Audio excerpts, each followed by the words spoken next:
race to find them, and they're real scary. Oh yeah. You know. Yeah. And so you're looking at it from yeah, maybe a Sasquatch did scare the hell out of you, and maybe it chased you off, but it fell short of. I mean, you're still here to talk about it, right? Well, So I sure hope I'm here, or that on a figment of your imagination.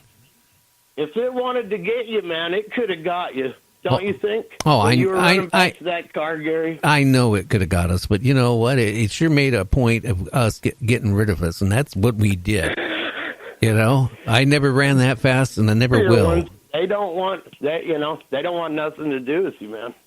No, and I think we probably walked into an area where it didn't expect us to be there. And, I doubt if it's seen a lot of humans before, because it whatever it did, the scream, it screamed out.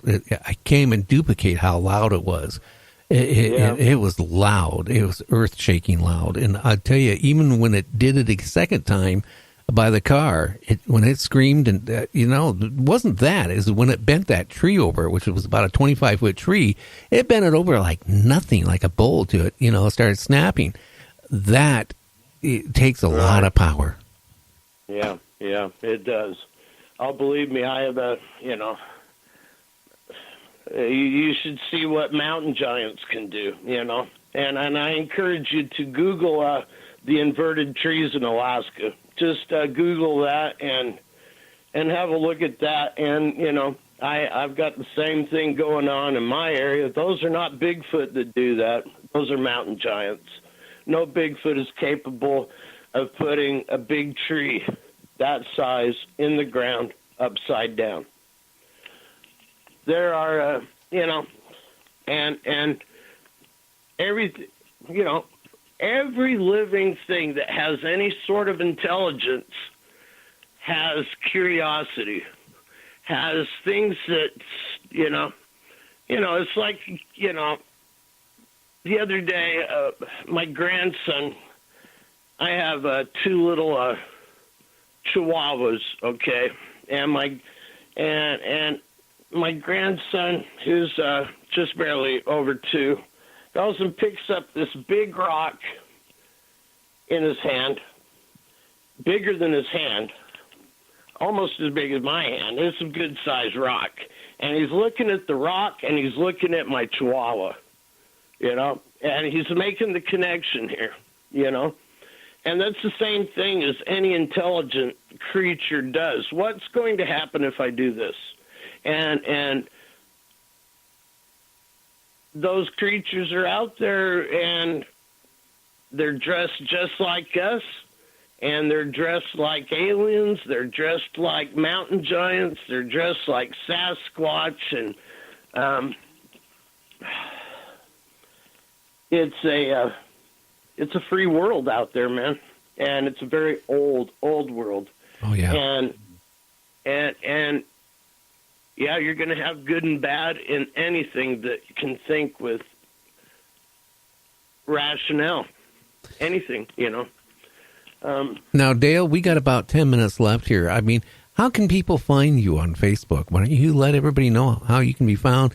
I don't know if you have a website. If you do, I mean, go ahead and plug it. Whatever you have for people can contact you. Right on. Thank you so much, Gary. And hey, people, listeners, thank you so much for tuning in tonight. You can find me on Facebook. I don't do the YouTube thing, but you can find me on Facebook. My page is called Squatchville, the Bigfoot Amphitheater. I invite everybody to come pay a visit and give me a like. Show your support, and many of my pictures are very strange and strange beyond imagination, and they're very real.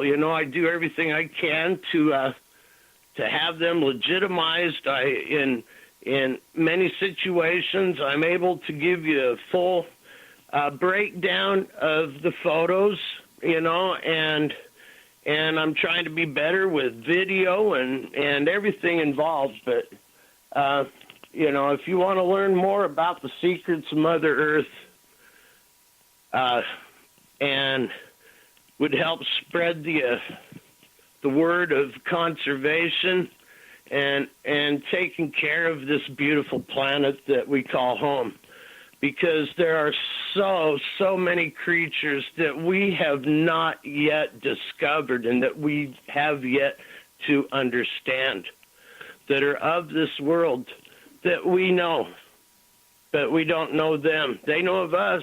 They see us. They're flying around, and we see them, and the government doesn't want us to know about it, in many situations. And some of it they just cannot prove right now, but there are civilizations way out there in the stars. There are intelligent life form that have inhabited this planet for many, many years before we were, and are still of this planet, but they vibrate at a different frequency. When they lower their vibration, they're able to be here where we are. And well, it sounds like they're in a different dimension. Many of them are. Yep, many of them are. And, you'd need look no further than the inverted trees in the ground. And, like on my page, you'll see an inverted tree stuffed in the ground. It's better than 20 feet high. And it's a long way down in there. And nobody I know, no forest ranger, nobody knows how it got there that way.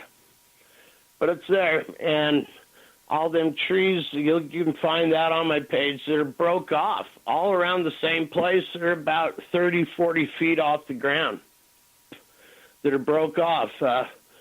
Those are all markers by a mountain giant. There are many cryptid creatures that we are yet to have a full understanding of. But what we all have a full understanding of is the conservation of Mother Earth, and we need to take care of her. We need to think about doing this now. If you follow me at all, I'm bringing news articles and stuff like that talk about how very close we are to having a planet that we are not going to be able to live in. And we are very close, like 2 degrees off, temperature-wise. Yeah, it's people very scary. Well, the way the poles, the Arctic ice fields are melting and stuff like that. The sea level is going to come up higher. But the bad part is when all this ice melts, right? It's going to change the temperature of the oceans. And then you're going to find climate change is happening really fast. You're going to find Europe, like the UK and stuff, where they're going to get, they're not going to have a summer anymore. I mean, the summer might be like a dead freeze. Back in Russia, back about 100 years ago, they had a freeze where thousands and thousands of Russians froze to death in their own living rooms, in their own houses. They couldn't even get warm. They couldn't even keep a fire. The fire wouldn't even keep them warm. The people's homes are floating away on the East Coast, and they're burning away here on the West Coast, and it has no sign of improvement. No, and when I was like in my 20s, I remember these scientists saying, "Oh, we're going to have this happen, right?" And then the government would say, "Oh, that's all hogwash. It's not true." And the government had their own scientists come out and debug it and say, "Hey, it's not going to happen. It's all just, and it is happening, people." Earth changes that are happening. I'm not just that. The Earth is in a wobble right now. I don't know if a lot of people realize that. The Earth is in a wobble, and it hasn't recovered. Normally, when it goes in a wobble, it recovers. The magnetic field is changing, not by inches anymore. It's going by feet, drastically, where, even airlines, pilots and all the aircraft, they're constantly, almost every other day, changing all that. Otherwise, they would land, not at the airport, somewhere else.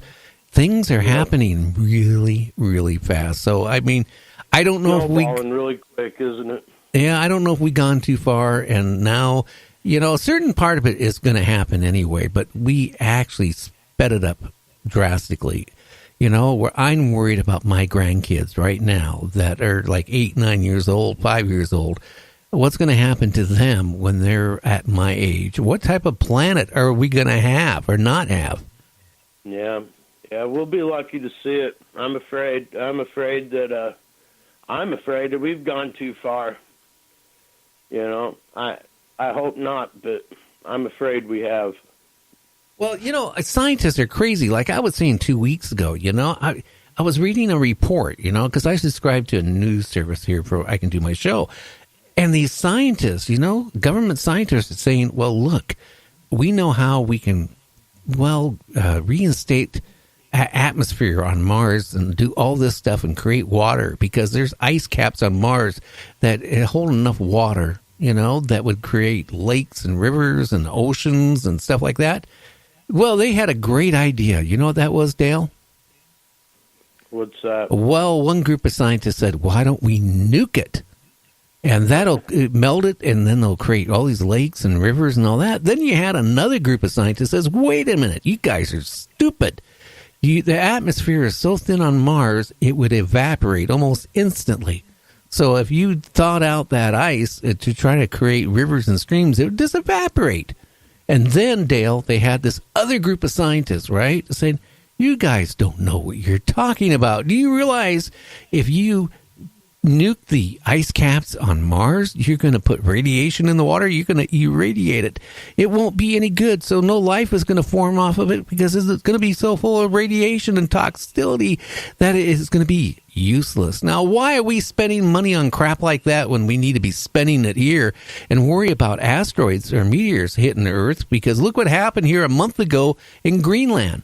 A big meteor hit almost near it was near a military base, the U.S. military base in Greenland.